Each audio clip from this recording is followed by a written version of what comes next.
আজকে আপনাদের সাথে শেয়ার করব খুবই মজাদার একটি শাকের রেসিপি, যেটা হচ্ছে কচু শাক। এই কচু শাক পছন্দ করে না এমন মানুষ মনে হয় খুবই কম আছে। আজকে এমনভাবে আপনাদেরকে কচু শাকটি রান্না করা দেখাবো, আপনারা আমাকে ধন্যবাদ জানাতে অবশ্যই বাধ্য হবেন। এত টেস্ট হয় এভাবে কচু শাক রান্না করলে। এখানে আমি কিছুটা কচু শাক কেটে নিয়েছি, কেটে দিয়ে দিব একটি পাতিলের মধ্যে, দিয়ে উপরে কিছুটা লবণ, দুটো জলপাই দিয়ে দিয়েছিলাম, আর কয়েকটা কাঁচা রসুনের কোয়া দিয়ে দিয়েছিলাম। এই ভিডিওটা আমার একটু স্কিপ হয়ে গেছে। এই যে দিয়ে দেওয়ার পর কিছুক্ষণ পর ঢাকনা খুলে দেখলাম এভাবে একটু সিদ্ধ হয়ে এসেছে। একটা স্প্যাচুলার সাহায্যে এভাবে চেপে চেপে আমি ভালো করে এই কচু শাকটাকে গুটে নিব। তো অবশ্যই মিহি করে একটু গুটে নেবেন, এই কাজটা অবশ্যই করার চেষ্টা করবেন। কচু শাকটা যতটা মিহি হবে খেতে কিন্তু ততটাই টেস্ট হবে। এভাবে করে স্প্যাচুলার সাহায্যে জলপাই আর রসুন সবগুলো আমি ভালো করে একটু মিহি করে নিব। আর এখন এই অবস্থায় একটু চুলায় রেখে দিব, যাতে করে যে পানিটা আছে সেই পানিটা যাতে একদম টেনে শুকিয়ে যায়।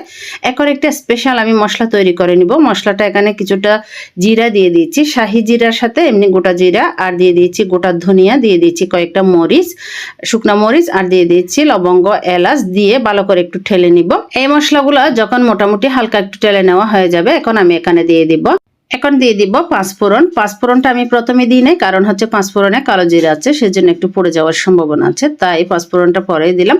দিয়ে ভালো করে একটু নাড়াচাড়া করে নামিয়ে এগুলো একটু ব্লেন্ডারে দিয়ে ব্লেন্ড করে নিব। এখন কিছুটা সরিষার তেলের মধ্যে রসুন কুচি আর আদা কুচি দিয়ে ভালো করে একটু নাড়াচাড়া করে নিব, যাতে করে কাঁচা ভাবটা চলে গিয়ে হালকা একটু ব্রাউন কালার হয়ে চলে আসে।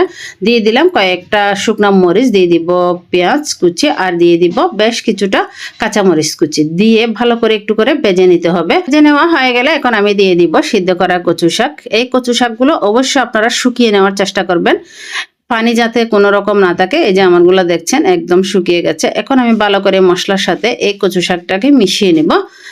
যতটা সম্ভব ভালো করে মিশিয়ে নিতে হবে, যাতে করে রসুন আদা সবকিছুর ফ্লেভার এই শাকের মধ্যে ঢুকে যায়। এভাবে কচু শাক রান্না করলে খেতে যে কতটা টেস্ট হয়, একবার যদি বাসায় তৈরি না করেন তাহলে বুঝবেন না।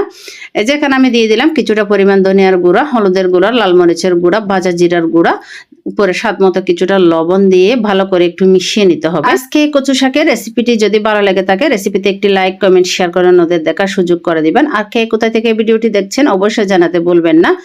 আর নিত্য নতুন রেসিপি পেতে আমার পেজটি চাইলে ফলো দিয়ে সাথে থাকতে পারেন। এখন আমি যখন একটু ভাজা হয়ে গেল এগুলা, তখন আমি দিয়ে দিব যে মশলাটা আমি তৈরি করে রেখেছিলাম, সেই মশলাটাকে 1 চামচ মশলা আমি এখানে দিয়ে দিব, দিয়ে ভালো করে মিশিয়ে নিতে হবে।